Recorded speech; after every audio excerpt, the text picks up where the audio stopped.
Hey, folks, just a friendly reminder that all shows on the Madness Comic Network are produced by their individual hosts and in no way reflect the opinions of the network as a whole.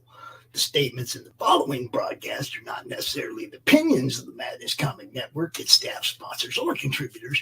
This show is rated TVMA, as are all of them and all those other letters. Viewer discretion is highly advised, and, just do what Doc says. Read that again. Peace, everybody.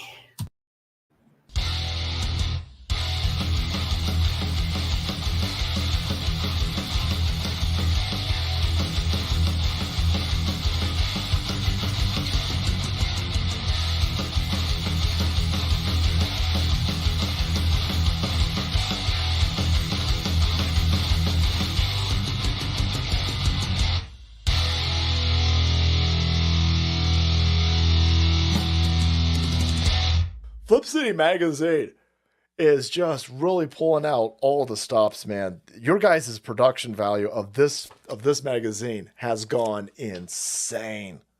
I mean, look at that. I mean, I remember when you guys, it was black and white. Even when it was black and white, I thought your quality was great.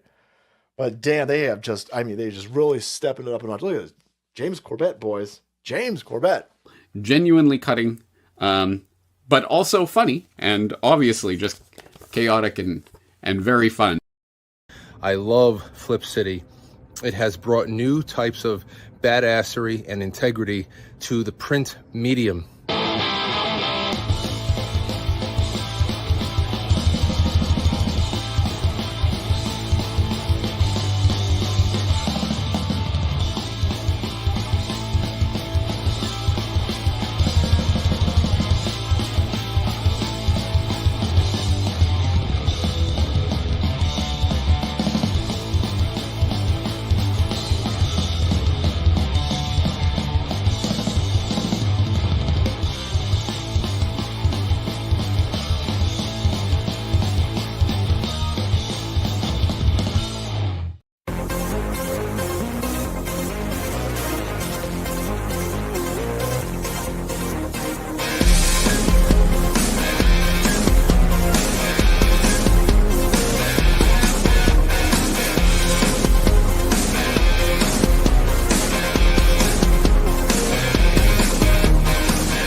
The future. The final frontier.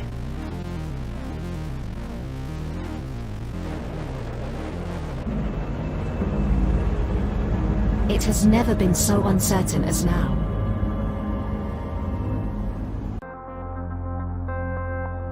AI, VR, haptic wear, nanotechnology, mass destruction with a remote click.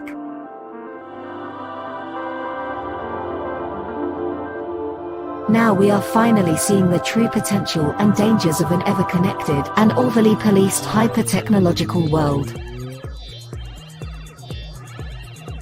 Have we finally become the architect of our own demise?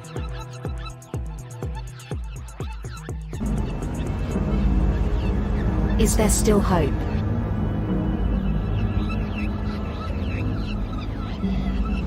Welcome to the future.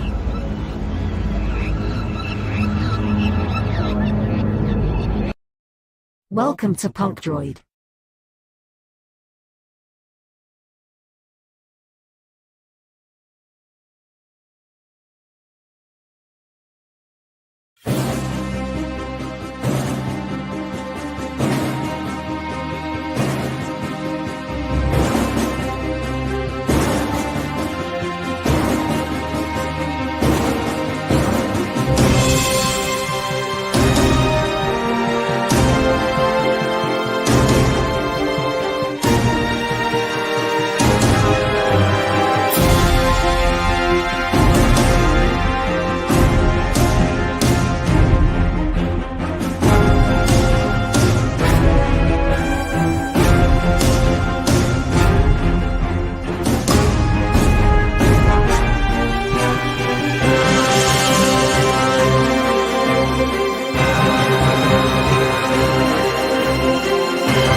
everybody, Dirk Manning here, the writer and creator of numerous comic books and graphic novels, including Nightmare World, Tales of Mystery, Brave But Not Dead, all kinds of stuff. And I am super excited for you because you are getting to watch right now, right this moment, out of all the things we're really going to be doing, you're getting to enjoy and revel in the Madness Comic Network. And that is awesome. Thank you for being here.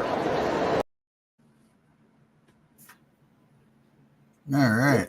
I'm here. Charles is here. Hello, Charles. How are you? Okay. Let's see. I'm still not quite used to this thing. Is it Really? about to kick off? There we go. Yeah. Okay. Sure. It's another friggin' Wednesday.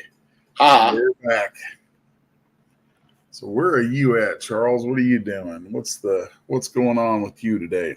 Well, I am laying out cards for a new card game, and my friend. And you're disappearing against the backdrop. Yeah. There you go. Yeah. Cards for a card game. Yeah. Continue. Yeah, and my friend paid somebody to lay everything out in Excel, and instead of laying out the different information assets as individual cells, they put everything in one cell, which is useless. So now I'm having to cut and paste everything. Oh, what? Sounds like some numbnut got a hold of it. Yeah. And then there are other things I would say, but it would be inappropriate for the channel or anyone who would be listening. So I would have to sadly keep my mouth shut. I think it's funny how you got a background thing on there and it keeps like fading in and out around you and on you and stuff. Yeah. Now, here's something interesting, right? Okay. Friend of mine, part-time teacher, for the first time is decided to take unemployment during the summer, which is their right to do it, right? Go to the unemployment office. This creepy-looking security guard, missing teeth, weird moles, something looks like a horn growing out of her head, says you have to do everything online, appointments only. Okay, go home, fill out the stuff online. Error. Okay, that doesn't work. Call. No one answers. We'll call you back. No one calls you back. So how the muck are you able to get your unemployment? How do you get an appointment?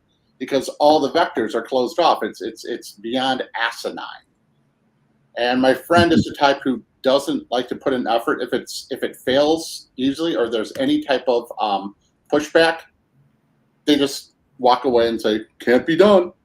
You know, where I just keep at it and at it and at it and at it. And it's like, wait a second. Okay, there's a way in. So again, I got to get personally involved to deal with some business stuff. And it's like, ugh. I will give you credit. You are one of the most tenacious turds I've ever seen. You know, and then it's like you can't wipe that off. No, it just stays. It's coiled in the hair. Yeah. And then they called me up in a panic, saying, you know, I've overdrafted because their insurance came in for their car. So, boom. They pay it once a year instead of monthly. And so their account's wiped out. And they're like, what do I do? I'm like, you got $20,000 worth of credit. Give me your credit card. I'm a business. What I'll do is I'll just charge it, pay the taxes on it, and what's left over you get. Oh, my God, that's so genius. I'm like, okay. So now his bank is back in positive and whatnot. But such a pain in the nose. Yeah.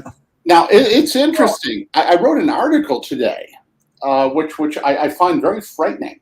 And, of course, some of my I'm going to just say insightful and caring type people, without getting political, of course, are just saying, well, their blog says this, so blah, blah, blah. But who cares about a blog?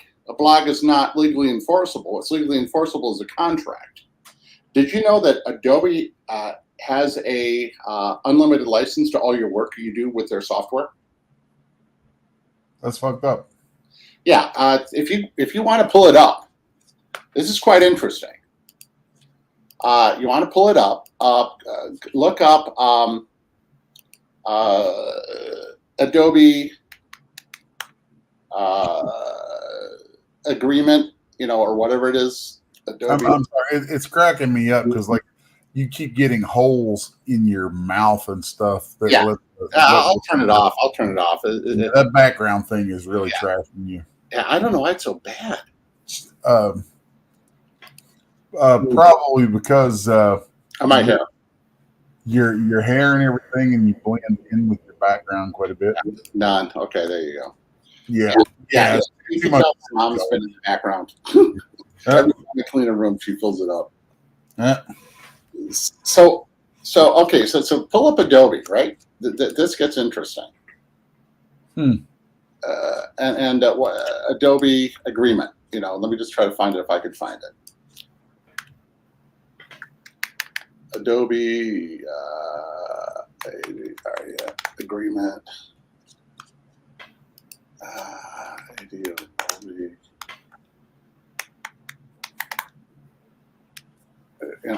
Adobe TOS. I'm just trying to find it. This does not sound like something remotely enforceable by them. Right. Well, yeah. It's a. I'm just trying to find it. Section 4. And let me put this up 4.2. Oh, yeah. Okay. Now I'm going to try to screen share because I think this is important that the general public knows about this. Yeah. And it may seem like, I'm freaking out over nothing. La-di-da. Probably. Probably. Yeah. It's okay. All right. Your content. Let's look at number 2. Licenses to your content. It's only for the purpose of operating or approving the services and software. They have AI software. You grant us a non-exclusive, worldwide, royalty-free, sub-licensable license to use, reproduce, publicly display, distribute, modify, create derivative work based on publicly performed and translate the content. For example, we may sublicense a right to the content to our service providers or to other users to allow the service and software to operate as intended, such as enabling you to share a photo to others. The key to look at there is that the line about publicly. Say it again. What was it? Publicly performed. Publicly performed. So, like me sitting here in my studio, right, doing stuff is not publicly performed. Actually, it is because no, it's not. No, it's not. It's a private studio. Okay. And so now, if I'm streaming, I've been through this kind of stuff before. Right. So, but if I'm streaming and I'm using an Adobe product in the stream, they have every right in the world to come take clips from that stream and use it for their own promotions and things like that. That's exactly what that's leaning towards. That's all that is. Yeah. Now the thing with sub-licensing, that could be interesting. Now that could be a way of making things clean for their AI, so that it's like, hey, we got a license, everything is licensed that we do with their AI, so shut up. But now at the moment they do have a thing in their contract with their AI that it can only be used for private, not commercial use for now. I'm honestly not at all worried about this stuff. Okay. Not even a little bit. I've been on the back end side of contract law with software companies. Okay. I've been down that road more times than I care to remember for Jesus, almost 30 years. Wow. Yeah, there's nothing to worry about in that. Now, what about this stuff about the user contract that if they deem your stuff is inappropriate, that they could cut you off? That's giving them the legal route so that, if you're creating something that, if you're creating, let's say,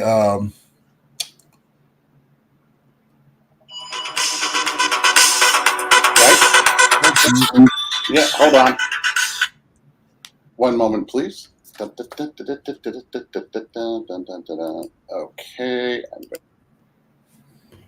So yeah, that's basically saying that if you're using their software to edit, let's say, objectionable material featuring miners, and I'm not talking about the kind who dig for coal, that they can have recourse on that kind of thing. So there's reasons for a lot of that stuff, and I wouldn't be too concerned about it. But what I would be concerned about is page layouts in comic books. And today I'm going to be looking at some current work that I'm doing.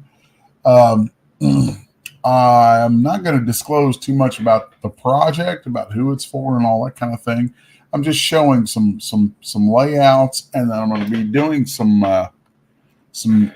doodling on here in Clip Studio as I lay out my the next couple of pages for this.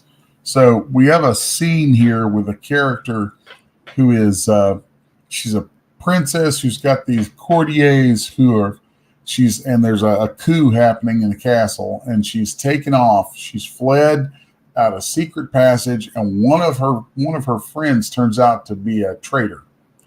And there's a fight that breaks out between her courtiers and this one assassin, and she gets away to a boat.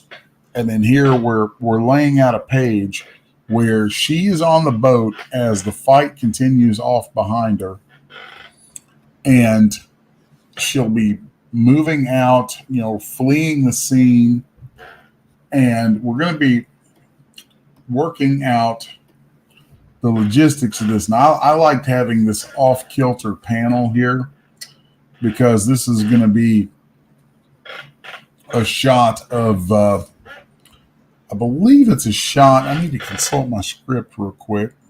Let's see.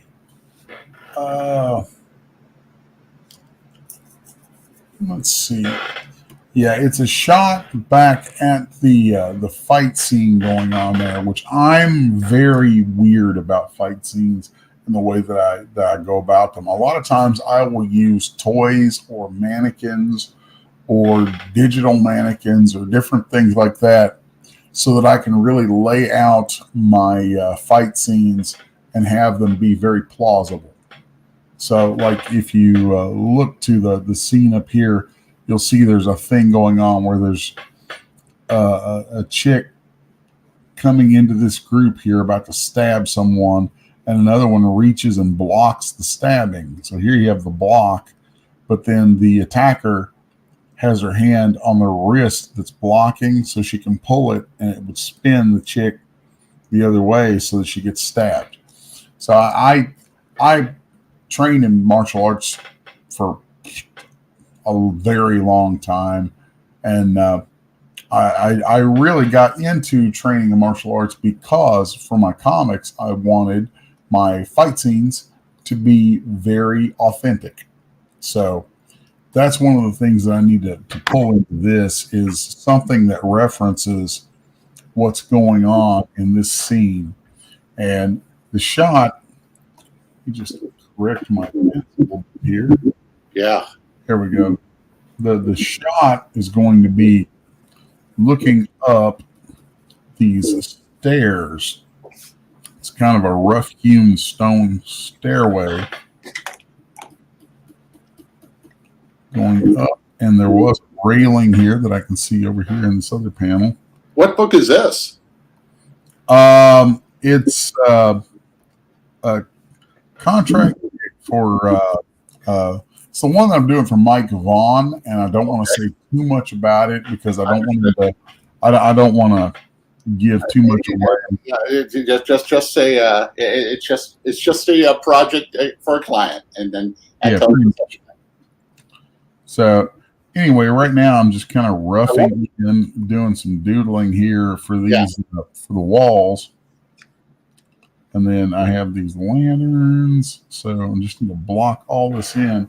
And if this is too light, I don't know how well that shows up on the. Okay, yeah, it shows up. So this is kind of a cavern opening here, and I want it framed this way. And then we kind of go over here and we'll have some rough stuff. And see, one of the things is there's a little thing that I picked up a long time ago from looking at Mike Mignola. I love this thing that he's able to do. He's the king of simplicity, of like simple complexity, where he will drop, you know, a light source into a page and just do like a circle and then hardly anything inside that, and you'll get the feeling of a light source. Now, I'm not going to go near as simple as that because I like to make my own life hell. So, but I'm sure about that. Sometimes I wonder about wanting hell in your life. I'm always giving myself harder things to draw than I probably really should. Right. So, but here we go, and here, you know, we'll have the opening, and then across from that there was kind of a rock wall where this comes down. Okay. Whoa. And then it also kind of comes down into stone here. So I'm just block this in. So now we've got that all set up. Nice. And just an FYI, folks, I've been having some really terrible muscle problems this morning. What's that all about? And how are things going with your miraculous recovery? Recovery is going really well, but I am having some issues here and there with muscle spasms. Could that be not enough magnesium? Could that be dehydrated? I mean, it could be a lot of things. It's hard to track down, but too much dancing in your underwear outside with the deer. Well, probably just too damn much stress lately because it's been a very stressful week. Really? Oh, I'm sorry to hear that.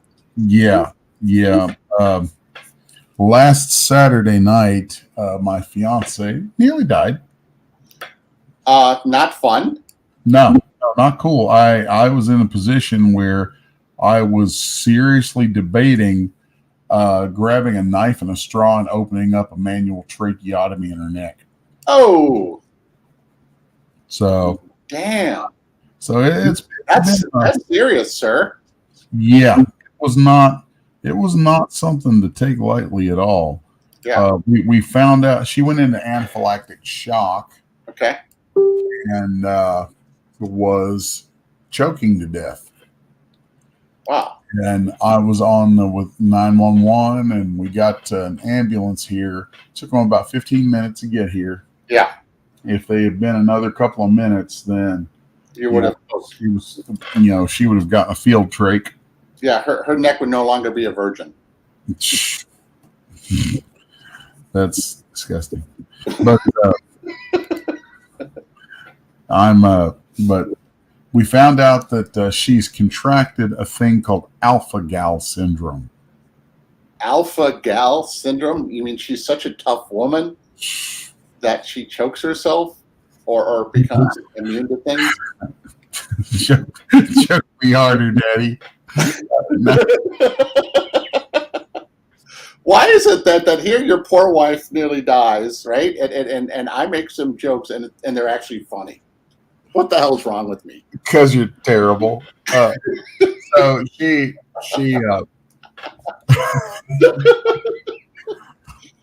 oh my God. Sorry. This is probably the first time you laughed in a week and a half. Pretty much. So anyway, she with alpha-gal syndrome, it's it comes from a tick bite. Oh, specifically from a Lone Star tick. Lone Star. This is turning into a comic book. And they, the effect of it is you become deathly allergic to meat. What? Yeah. You're a vegetarian now? Damn near it. So what it does is this thing called a Lone Star tick will feed on cattle. Yeah. Drop off the cattle, and if it finds its way onto a person, when it bites them, it will deposit a type of sugars picked up from the cow called the alpha gal sugar. Wow. And for some people, not everyone, but some people, when they have that sugar deposited into their system in this way, it will cause their body to develop an immediate allergic reaction to beef and possibly other land mammals. Yeah. So, oh my God. And you won't know when you contract it until the next time you eat a piece of beef. Right. When you will swell up and think, holy hell, why am I dying? Yeah. So it's not, so could you imagine PETA gets a hold of that virus and just starts infecting the entire. I told her right off the bat, I was like, it's going to take a lot of convincing for me to come to believe that this thing is not an engineered, like it's a recent development. It's only recently started happening, and there's about 110,000 cases of it in the Southeast United States right now. Really? That's unusual. And I'm like, maybe because I write post-apocalyptic fiction, right? I just delve too much into a lot of current BS. But there's a guy named Naval Harari who is kind of like the science head of the WEF, the World Economic Forum. And this asshole has publicly talked about how he believes that they have progressed science to the point now that human beings are, and I quote, hackable animals.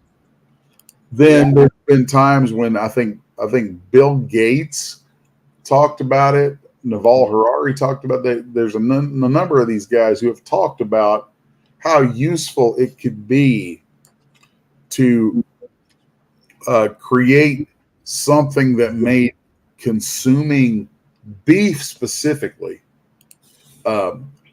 detrimental to humans and deploying it into the world through some form of insect like a mosquito or a tick. Wow. I'm like, all right. Never heard of this my entire life. Yeah. As far as I'm concerned, as far as I know on the documentation, this is damn recent. Oh. And after COVID, okay. We know that our governments, it's like wink, wink, nudge, nudge. No, we don't do gain of research experimentation. No, gain of function research. No, we don't. We don't do terrible things to beetles just for the sake of sticking their heads in boxes full of bees. There's all kinds of. We're talking like the stuff is also so hard to believe sometimes because it is just such a cartoon Dr. Evil level of crap. Yeah. We all went through it for a couple of years there with the whole COVID BS. And I'm like, oh, look at that.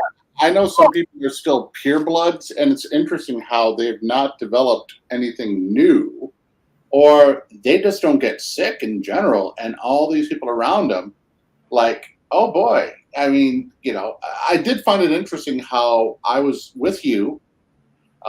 We were close. If you say intimately close, it could be wrong intention, but you're in a car seat next to each other.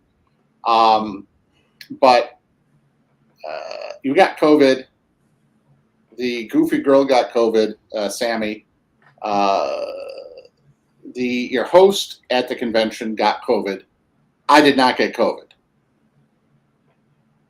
Yeah, I finally got COVID. It was the first time that I'd had it, and it kicked my ass for about 24 hours. There was about 24 hours where it was like a really, really terrible flu. Yeah. And then I bounced back, and now it's just like, all good. But yeah, I will never believe that there isn't something going on with these numbnuts tinkering around with stuff they shouldn't be tinkering with in nature, trying their hand at, like Naval Harari said, hacking the human creature. Yeah. But anyway, all that to say, that's, all that conspiracy talk, because she, it was a very serious thing. And what's more is I found out that there's 2 other people who live near me here who also have it too. Well, actually 3 now that I think about it. Wow. Yeah. So is this a permanent thing? It can be.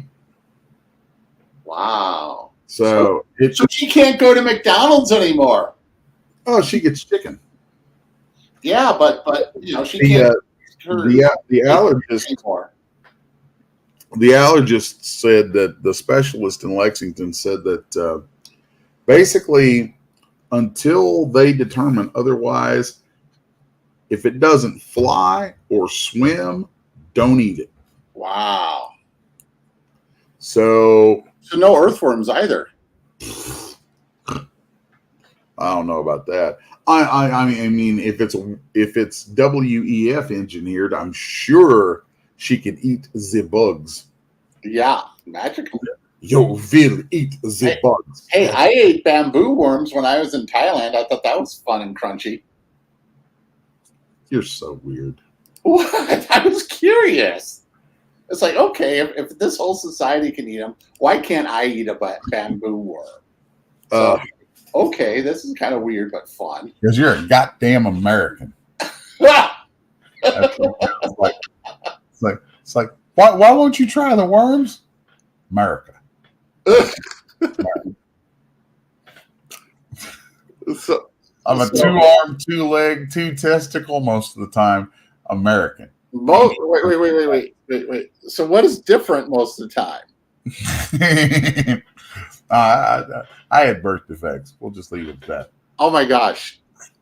Yeah, you're a genius. That's your birth defect. Oh, fun stuff.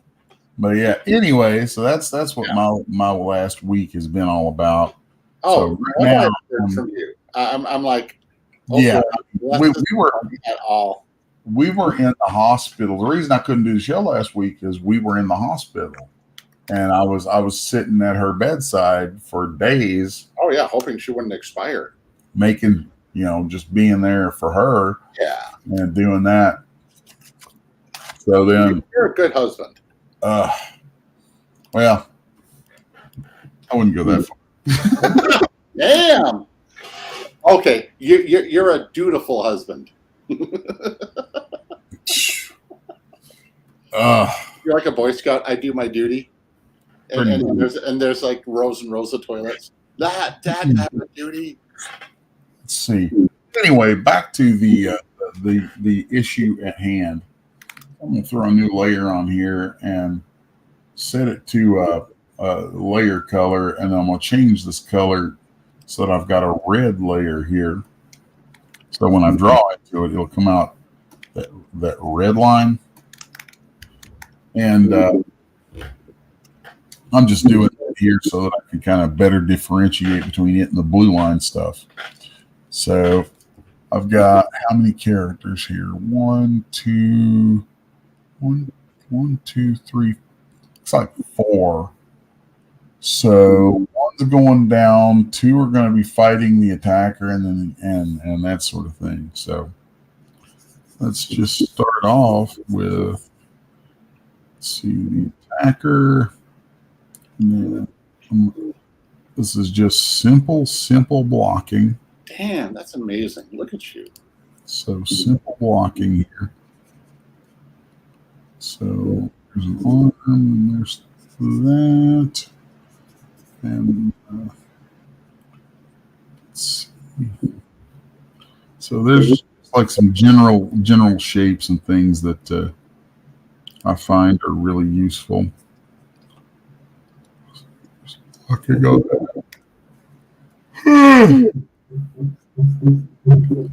And then that's where the knife is going into the neck of this other chick right here. So we don't have to draw that entire figure up there because I've just got another one to cover it up. So then let's follow that.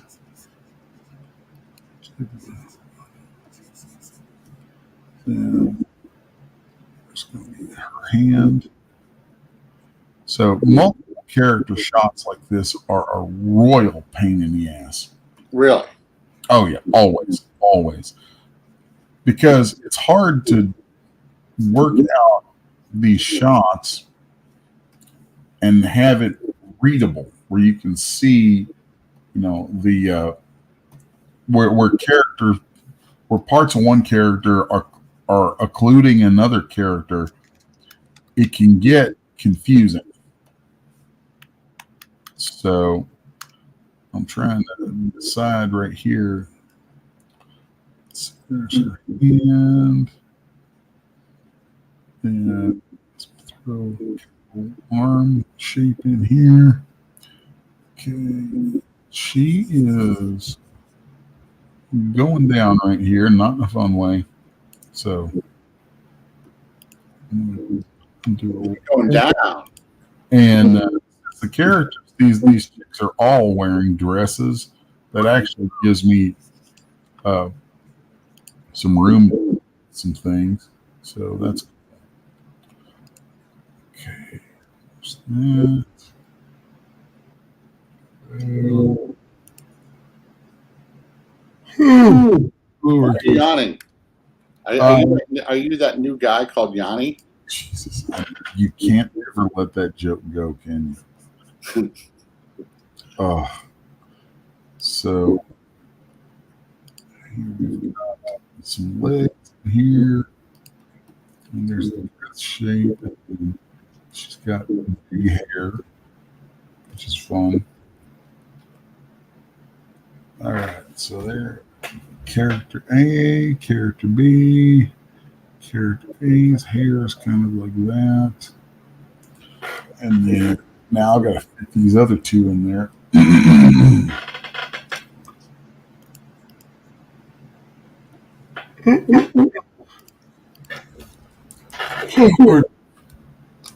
Now then, throw something in there that insinuates an egg. Then I'm going to have another character a little further down here in the foreground who is contemplating her escape, but not, because this is some no bueno BS going on. So 1, 2, 3, 4, 5.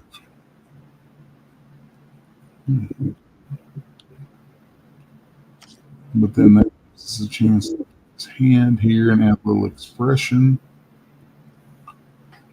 Okay. And this is not, he's got some big hair.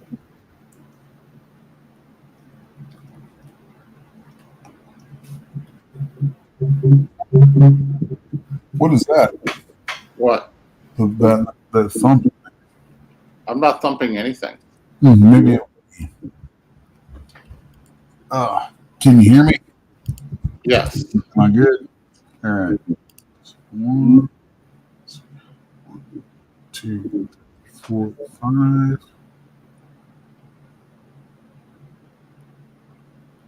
Okay. So there. How well can you see that? Because I can't see what's going on the screen while I'm doing this. Really? Yeah, I mean, I can see my screen, what I'm That's doing. looking good. I see the people in red. Okay, yeah, I can't really see how well it's translating into the stream. Yeah, it looks great. It's easy to see. They're like, ah. Let's go through. That allows me to get rid of all of that. That should It's like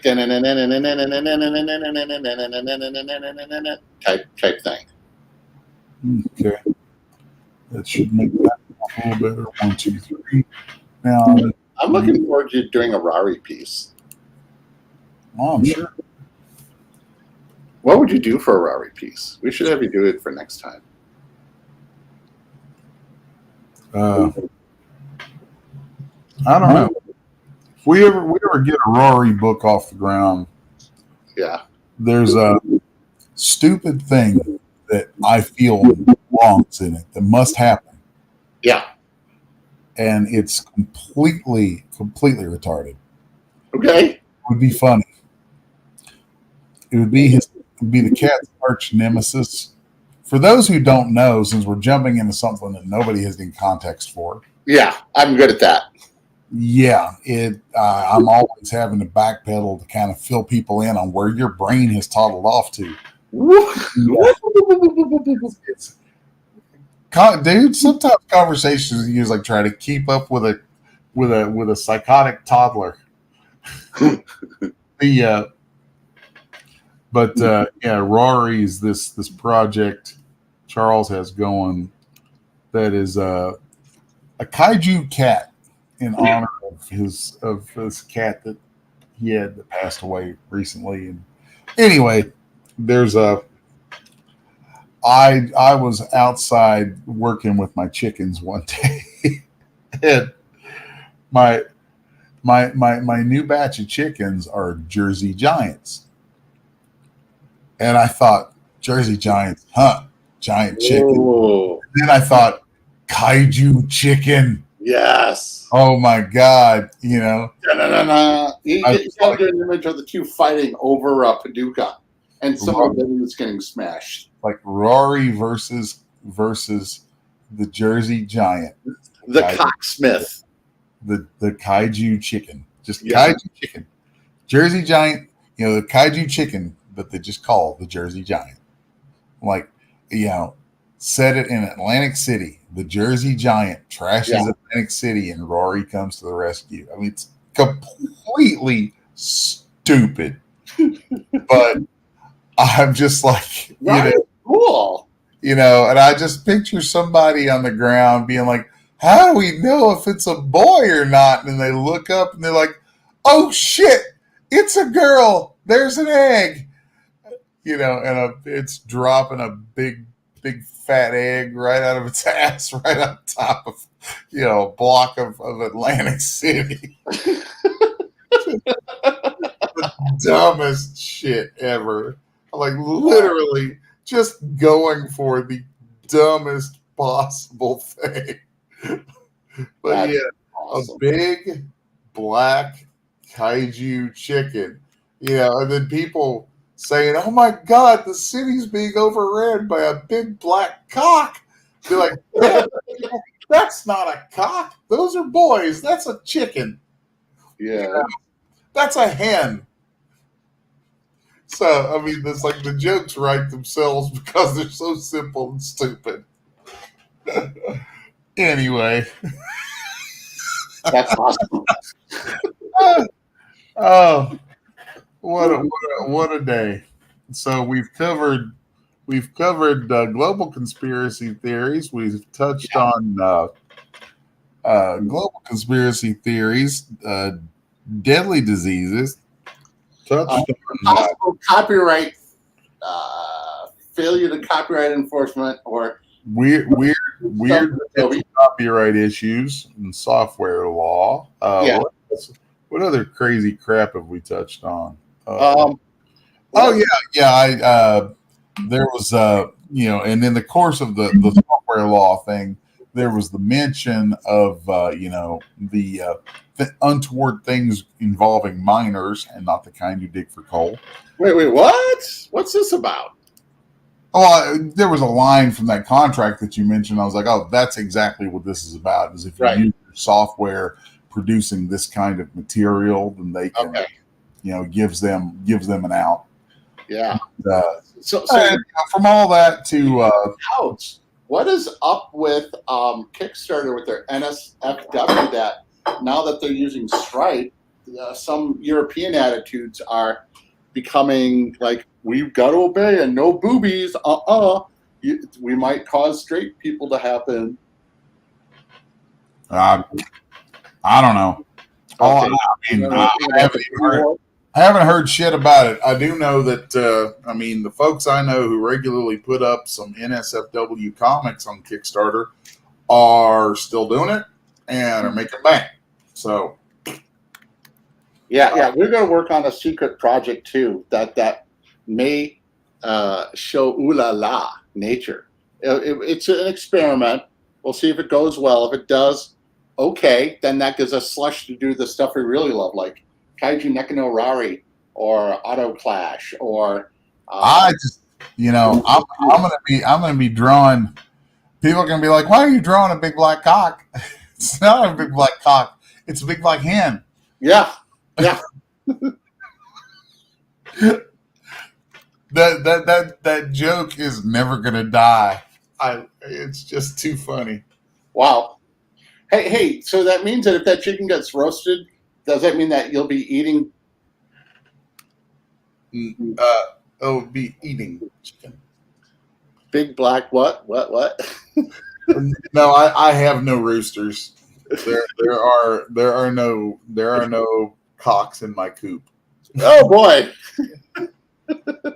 I have only females out there. It's damn, must be lonely for them. Yeah, it is the veritable chicken Isle of Lesbos in my coop. So it's. Oh my God. None of them have dyed their hair blue yet, so I think we're good. What?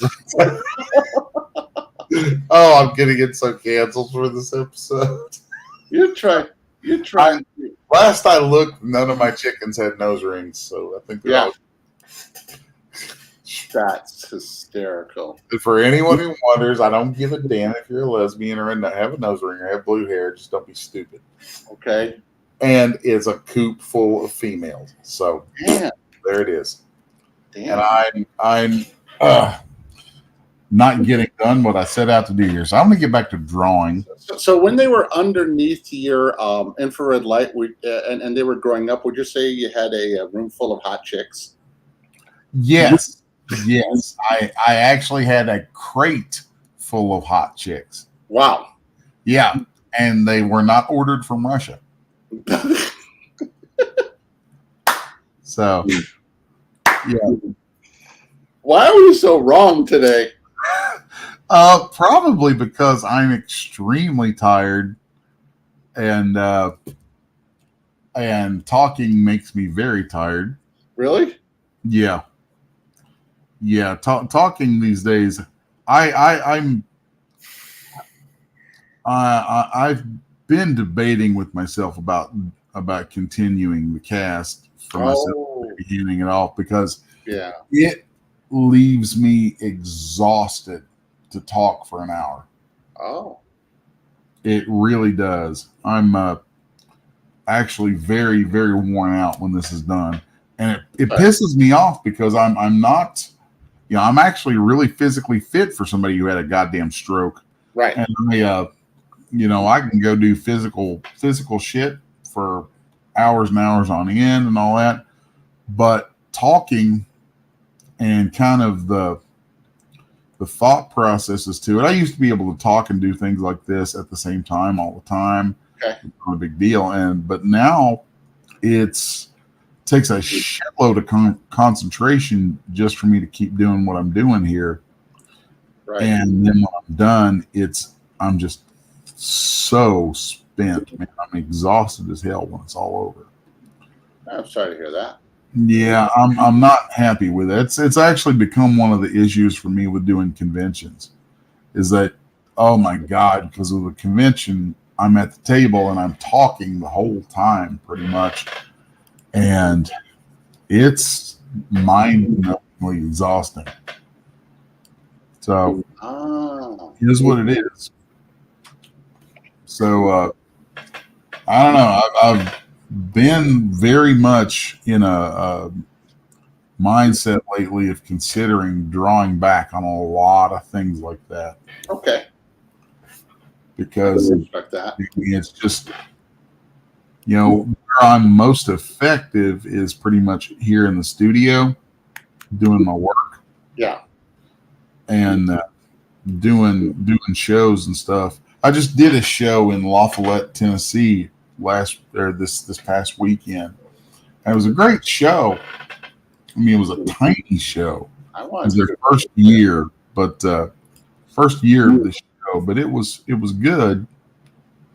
And I, it was worthwhile, but man, I'm exhausted afterwards. Wow. Just ridiculously exhausted. There we go. Especially the chaos, thing you had before. Yeah, and that may be a factor too. I'm debating with myself about whether I don't need to just take. God, I hate this word. I've never done these before, but I need to take a vacation. Yeah. For a week or two. Yeah. From pretty much everything, just to chill and kind of gather my brain. I'm helping with that. I am just so damn tired. It's painful. Wow. So anyway, let's put some stalactites in here. Stalagmites. I always get them mixed up. Which one's from the ceiling? Which one's from the ground? So stalagmites are tight. So then back here we've got the scuffle going on. And there's an opening. So this is basically how I go about breaking down a comic book page. Here she sees the if she's looking back, she sees her friend getting thoroughly murdered, and they done murdered the shit out of her. And then I'm going to throw another panel in here, like shit. The paneling tool is one of my favorite things in Clip Studio too. Yeah. So there's that. And it's funny, you can go and draw on the inside of the panels because it's like a folder with layers and a mask and stuff. But when I'm just doing breakdowns, I tend to have 2 layers on top that I draw into.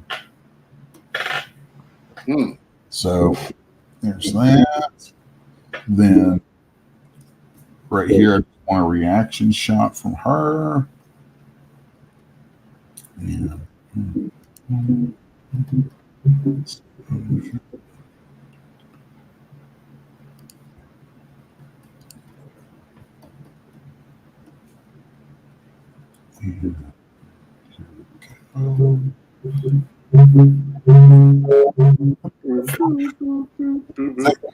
Like that, Charles? Wait, what?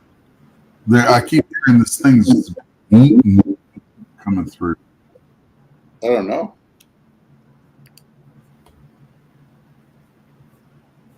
You didn't hear that? Yeah, I heard a weird thing, but it came from your end. No, it didn't. Yeah, that's not me. Yeah. I'm just here correcting a database. One thing I want to slap myself for, and I figured this out with our project, the Tarot project, is you make a spreadsheet, right? So you have the name in one spot. You have the number in another spot.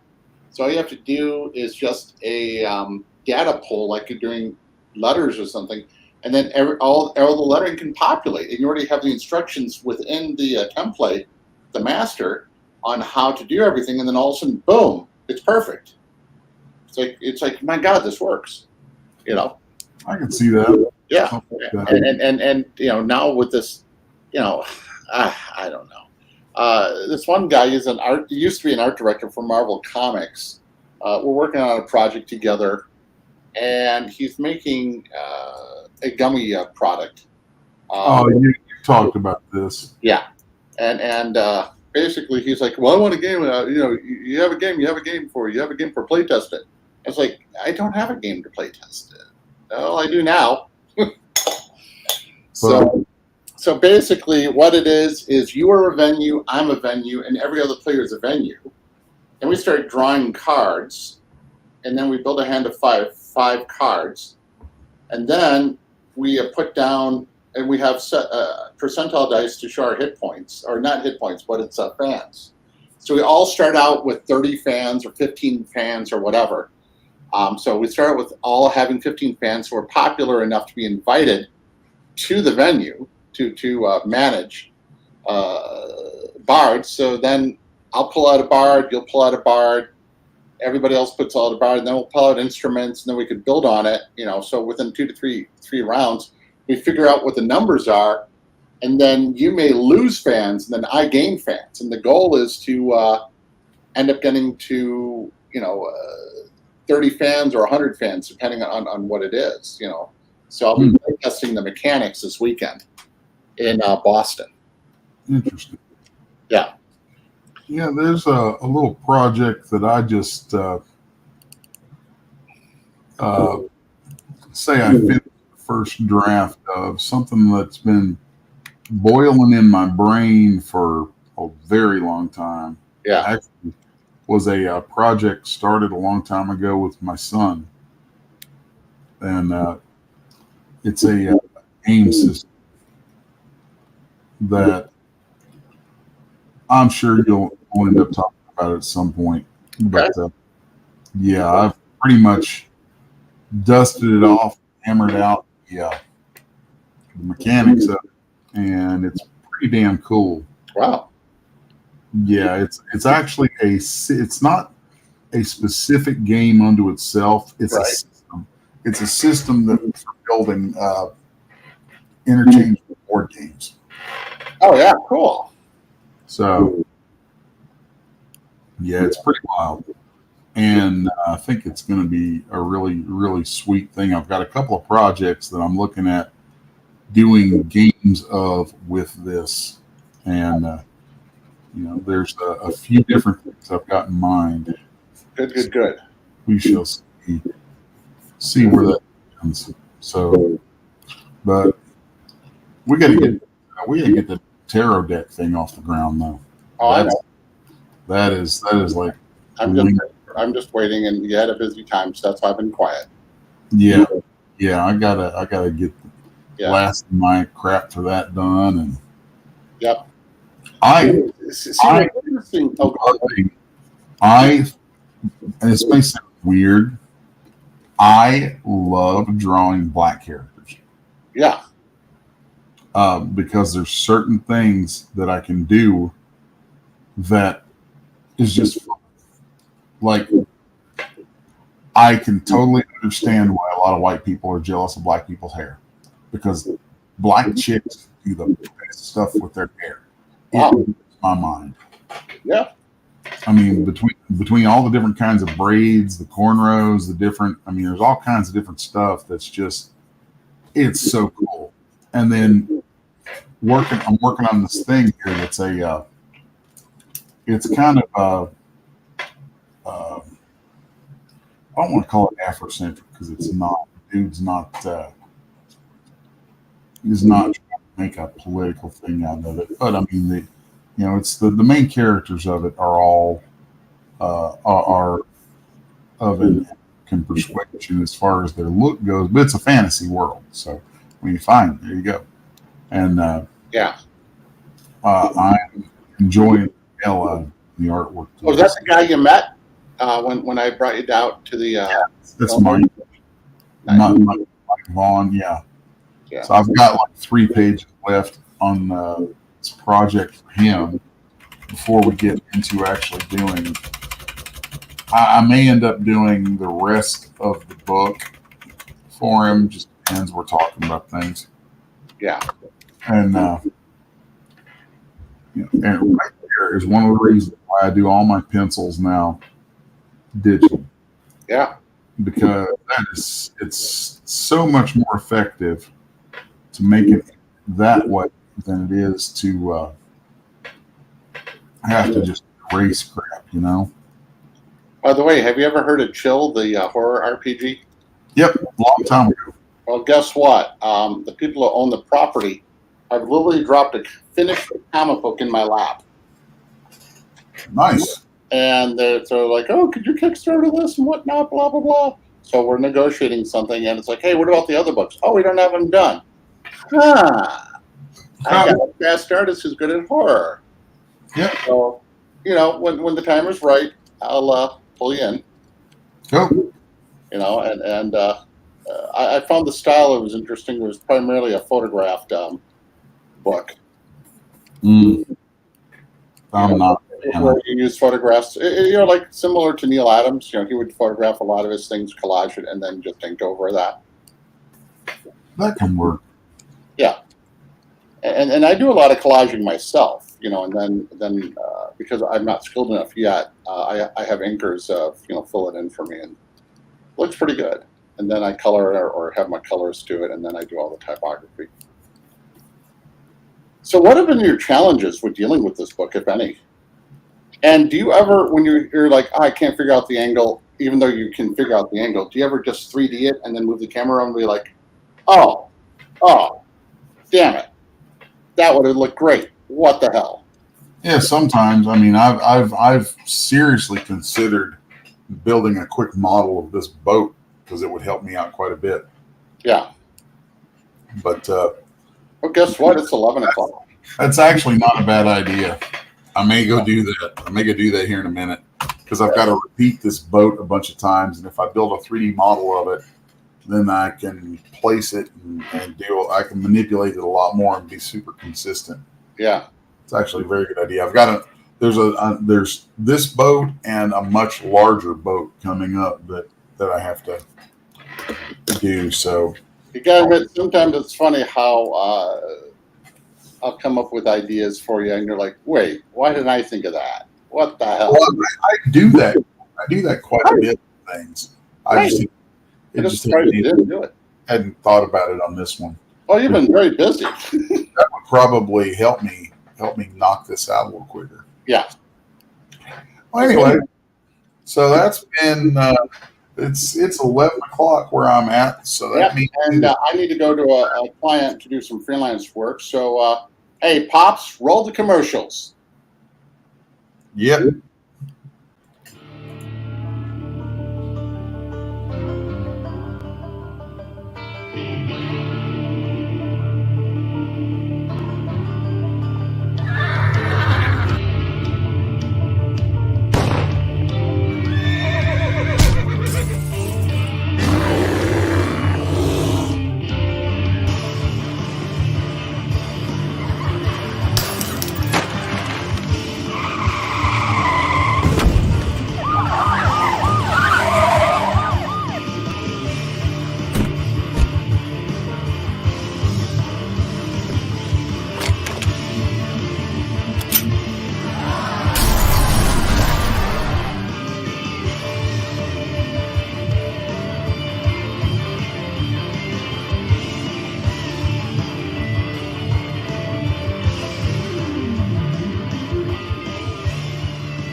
Ancient evil, billions of years old, wages war on the universe.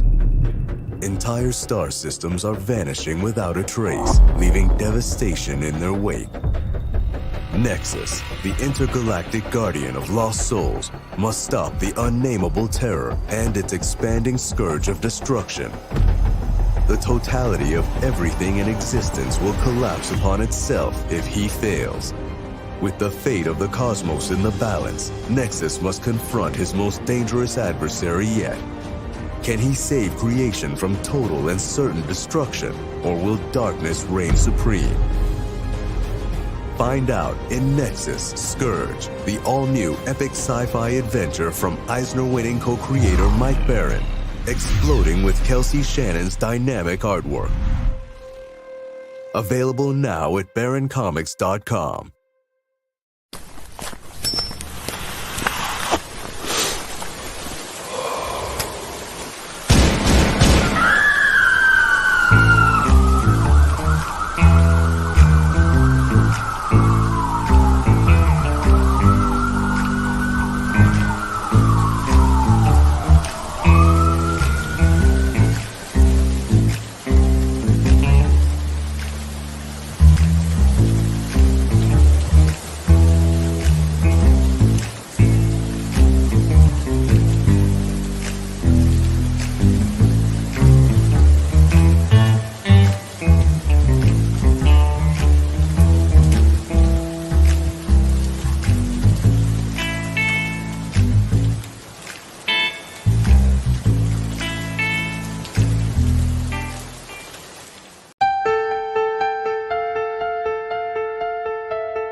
in a cold blood.